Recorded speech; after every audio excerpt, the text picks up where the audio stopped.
The man in the oversized gray suit eased into the corner booth nearest the salad bar, careful to position himself where he could see the entire dining room.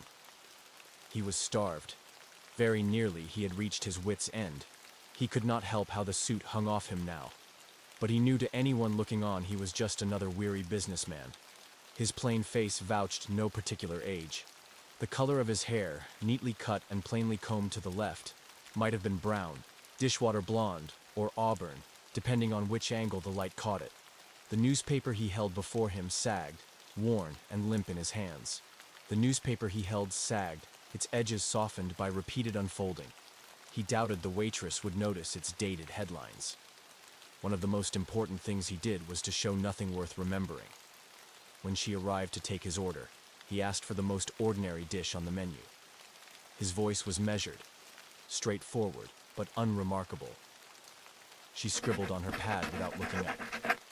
He kept his arms flat on the table, hiding the way the suit's sleeves threatened to engulf his wrists.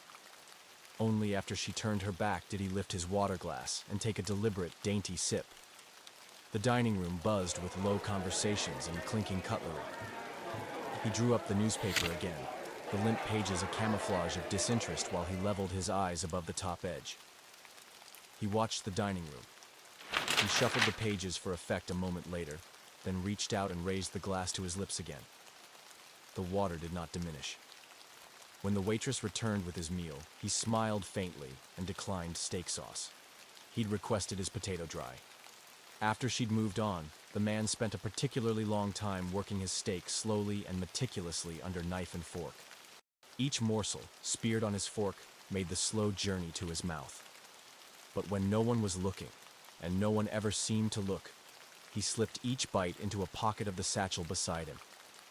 To anyone paying only idle attention, the man would indeed look like he was slowly consuming his dinner. But the man had not eaten for uncounted days, and worried that if tonight did not go well, he'd be forced to starve uncounted days more. He continued his furtive vigil throughout his feeding facade. Slim patrons crowded around the salad bar, picking at greens and fruit. Others indulged in burgers and fries, though their toned frames hinted they'd burn off the calories before morning. Even the heavier diners seemed restrained, their portions modest. Finally, his plate was clean, its contents fully hidden inside the satchel. He feigned another sip of water, then picked up the worn, outdated newspaper and resumed his faux perusal to make time. A fly landed on the potato skin and began to clean its legs, eyelash thin. The man did not shoo it away, as others in the restaurant might have. Instead, he watched it idly as it went about its grooming ritual. Just then, outside the nearest window, a frantic chirping erupted. The man gently swiveled his head to peer through the glass at a nest in a bush by the establishment's wall. A mother bird had returned to her nest, bringing nourishment to her offspring. The chicks were still too young to take solid matter. The man could see, but they needed only to open their mouths, and a wonderful pre-digested curd would fill their stomachs. What a selfless creature, the bird. If only its young knew how lucky they were. His musings returned to the visitor on the potato skin. Perhaps the chick's meal had been a cousin of this fly. Maybe the two had munched side by side in the same garbage heap. The insect would never know what had happened to its relative, now in the bellies of the birds. It would know only that one day, its maggot brother had disappeared, never to be seen again. The man watched the fly's mouth parts drop to the potato skin. Like the chicks, the fly, too, could not eat solid food. It, however, held an advantage: the ability to pre-digest its own food with a corrosive enzyme before taking the nourishment. The man smiled ruefully at the tiny creature. One could envy the independence of the fly. His nostrils twitched, and his attention wavering from these ruminations. Through the entrance, a couple arrived. Their bodies heaved and wobbled as they crossed the dining room. The man in the gray suit watched their short, broad forms, nearly wide as tall, their shapes reminiscent of mobile feed sacks. The two found a table close to the salad bar. With impatient hands, they waved the waitress over, hastily ordering meals without glancing at the menu. Before the waitress had finished scribbling on her notepad, the two stood again, and then descended on the salad bar. Their attack was merciless and unrelenting. The couple used tongs as deftly as extensions of their own arms. The plastic pincers snapped up lettuce, clutched chicken wings, and throttled pasta. Plates tottered, laden with piles of disorderly clumps, which were immediately wolfed down back at the table. The man in the gray suit watched the ways in which the couple took advantage of the salad bar until, before too long, the waitress provided them with 2 tall stacks to keep them sated. Yet even these towers had dwindled by the arrival of the main course. The meals were devoured with no diminished appetite, as though the couple was as desperately starved as the man in the gray suit. After swabbing clean the plates of even parsley, the couple patted their ample stomachs and confided to one another, almost in tandem, that each felt ready to burst. They laughed then and signaled for fresh plates to strip the dessert bar clean. The man in the gray suit waited. To calm his desperate anticipation, he thought of a nature show he had watched last night about a certain type of spider who makes his living by pretending to be an ant, roaming the peripheries of anthills while wearing the shape of an ant, making the movements of an ant, his disguise so well honed he even wiggles his front legs in the fashion of ant antennae. And when this spider hungers, he need only pounce on an unsuspecting citizen of the hill and devour it. No one is ever the wiser. The man in the gray suit's eyes darted back to the couple. They rose to their feet, heaving considerably increased girths from the table and waddling toward the door. They passed by his table on their way out. He inhaled deeply, like a person enjoying the aroma of freshly baked bread. He left the waitress a tidy tip, enough to be polite but not memorable, and followed them outside. The setting sun threw warm colors skyward. In direct contradiction to the hue, a cold wind shuffled fallen leaves across the concrete. The man allowed anticipation to quicken his step. An observer might think he was escaping the sudden chill, but in truth, the thin man was more aware of the scampering leaves' quiet clatter and dry odor than the cold. He swiftly scanned the parking lot and immediately relocated his quarry. He tracked the couple to their car, a lime green station wagon that creaked under their weight. His own vehicle, nondescript and parked nearby, was ready. He slipped inside, started the engine, and let them take the lead. Their route wound through quiet streets, growing more residential with each turn. He followed at a safe distance, headlights dimmed, careful not to draw attention. At one corner, for a desperate second, the man in the gray suit thought he had lost them and felt alarm widen his throat. Thankfully, halfway down the block, he caught sight of the car parked in the driveway of a house. As he passed, he saw the couple's 2 ample forms silhouetted on the front doorstep. He parked around the corner, retrieved his satchel from the passenger seat, and strolled casually down the sidewalk until he reached the hedge separating their yard from the street. There, he crouched and waited. A soft breeze set the leaves fluttering, and he felt their movements stroke his cheeks. He smiled at the pleasant sensation while waiting for the house to go dark. At about midnight, it did. Still, he waited. It was easier now that he was here. The anticipation, an unbearable weight while stalking, took on in these moments a pleasant drone. Through the shifting leaves, he watched the lingering whirl of the constellations. When Aldebaran shifted just enough to mark the hour, he moved. The French doors at the back of the house were locked, of course, but a sharp twist to the handle broke the mechanism. Inside, the house was plush and overstuffed with billowy sofas and massive lazy-boys. He crept through the living room into the stairwell. Resting one hand lightly on the balustrade, he listened to snores from the master bedroom grow louder. He ascended, his steps light on the carpeted stairs. The couple slept soundly, a moonlit heap filling the breadth of a king-sized bed. He stepped to the closest sleeper. It was the husband. Gently, the man in the gray suit pulled back the sheet. Slowly, carefully, so as not to wake him. With the same gracefulness, he raised the nightshirt to expose the belly. The husband began to stir.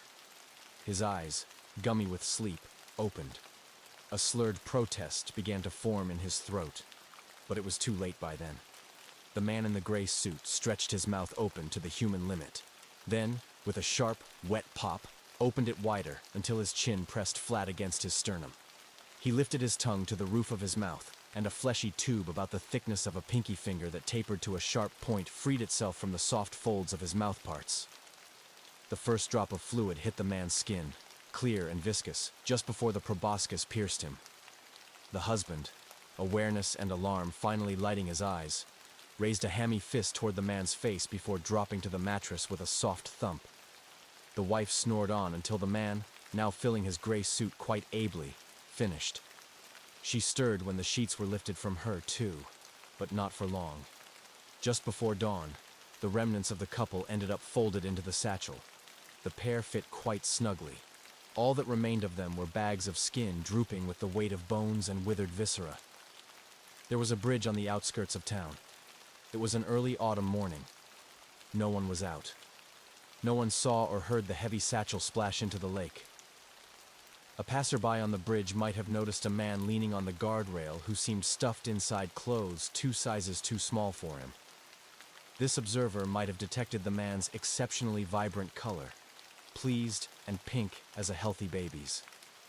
But by the time this hypothetical onlooker reached the other end of the bridge, his mind would have returned to his own thoughts again, his job, his wife, the drama of his personal life.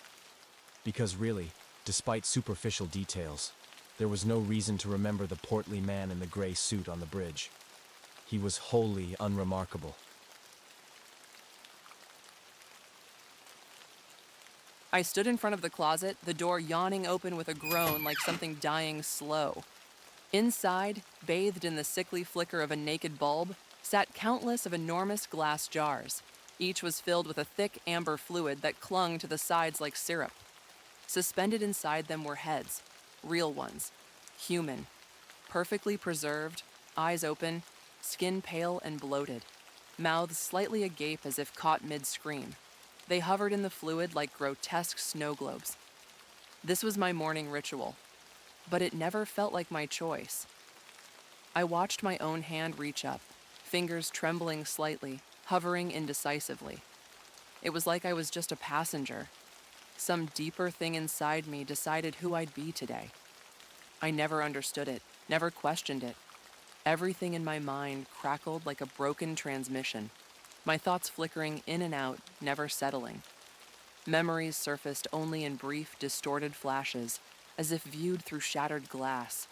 Faces, words, entire moments twisted into static before vanishing again, leaving behind nothing but a hum of confusion, like my life was being dubbed over by someone else's tape.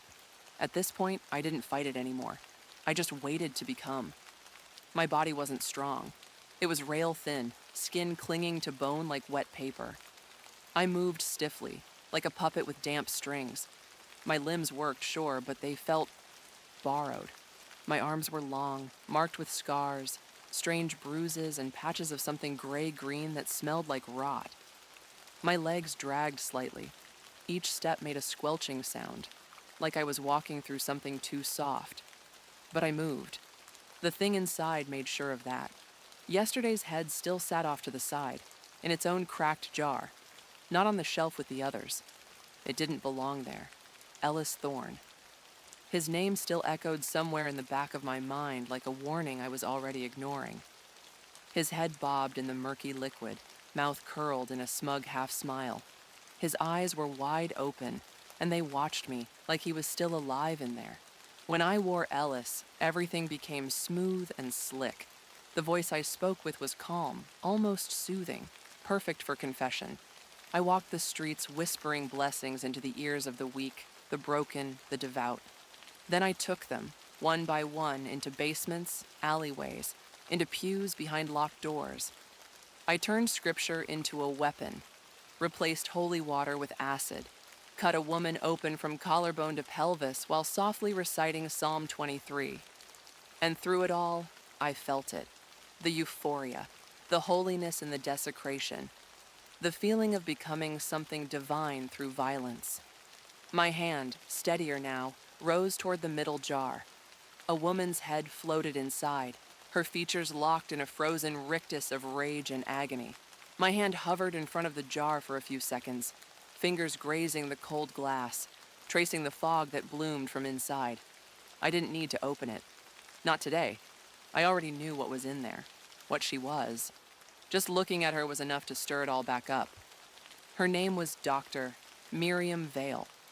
The memory crept in slow, like rot through floorboards. Her head drifted in the thick amber fluid, her hair unraveling around her like strands of oil-soaked seaweed. Her mouth was sewn shut with thick black wire. looped so tightly it had sliced through both cheeks, exposing her molars in a grotesque grin. Her eye sockets were hollow, but not empty. Inside them twitched something pale and soft, worm-like, still alive, or maybe just refusing to die. Her skin was swollen and marbled with purples and greens, like a body pulled from a river. A thick, clumsy suture traced a line from one ear to the other, holding together the top of her skull like the lid of a broken jar. I didn't need to lift the jar or touch the flesh. I'd warn her. I remembered. It started with the sting, nerves threading into mine like hot wires. Then her mind poured in, thick and heavy, like sludge through a funnel. She had been a surgeon, respected, applauded, a pioneer. But something had broken in her, long before I ever touched her. She stopped seeing patients and started seeing projects. They brought her into the hospitals like a ghost. No credentials, no records. Just a name whispered by people too scared to say more. She worked in places no one should have access to. Morgues, abandoned wings, underlit basements where the flicker of fluorescent lights barely cut through the dark. I saw it all. She didn't just cut people open. She rearranged them. A boy with lungs stitched into his abdomen. A woman whose arms were replaced with the legs of a corpse. Organs mixed and matched like a puzzle. Eyes where ears should be. Mouths and stomachs. A man whose ribcage had been bent backward and reassembled into a crown around his spine. She did it all without anesthesia. She said pain was proof the soul was still inside. I remember standing over one of her tables, hands moving without my permission, sewing a second face onto someone's chest. I remember her joy, the thrill that flooded me when something moved that shouldn't have, when something screamed without a mouth. She called it evolution. She called it art. And for 5 long days, I called it me. Even now, with her sealed in glass, I still feel her in the nerves behind my eyes, a twitch in my fingers, a whisper behind my thoughts. I haven't worn her in over a week, but sometimes I wake up thinking I'm back in that room, the floor sticky with blood, the walls breathing like lungs. Dr. Miriam Vale doesn't let go easy. But today felt off, like the air had shifted just slightly out of tune. The silence in the room wasn't empty. It was waiting. Even the bulb above me sputtered slower, its rhythm hesitant, like it too sensed a boundary being approached. My hand rose again, but not with the same limp obedience as before. It moved with a kind of gravity, like the decision had already been made somewhere deep in the architecture of me, somewhere I'd never had access to. Jar number 27. This jar sat lower than the others, closer to the floor, almost like it had been forgotten or hidden. Dust clung to the glass, and the amber inside was darker than the rest, nearly brown, like molasses left too long in the heat. The thing inside was obscured, shadowed, but it didn't matter. I knew. This was the one. My fingers rested against the jar. I felt the hum before I heard it, like something behind the fluid had just woken up. A vibration in my bones, subtle but steady, the way thunder sometimes comes before the lightning. I didn't know their name, didn't need to. Some part of me had been saving this one, for last, for when it mattered, for now. My other hand rose and found the lid, and as I twisted it, the seal broke with a wet pop. A small bubble rose from inside, like breath held too long finally released. The hum came instantly, low and bone-deep like recognition. The fluid inside quivered, almost excited. Something pressed back against the glass, eager, hungry. Like the other heads before, it was never a choice. Just its turn. But as the scent hit me, thick, metallic, sweet, I felt it. That pull, that flicker, that quiet click of something unlocking behind my eyes. There was no fear, just the question, who will I be this time?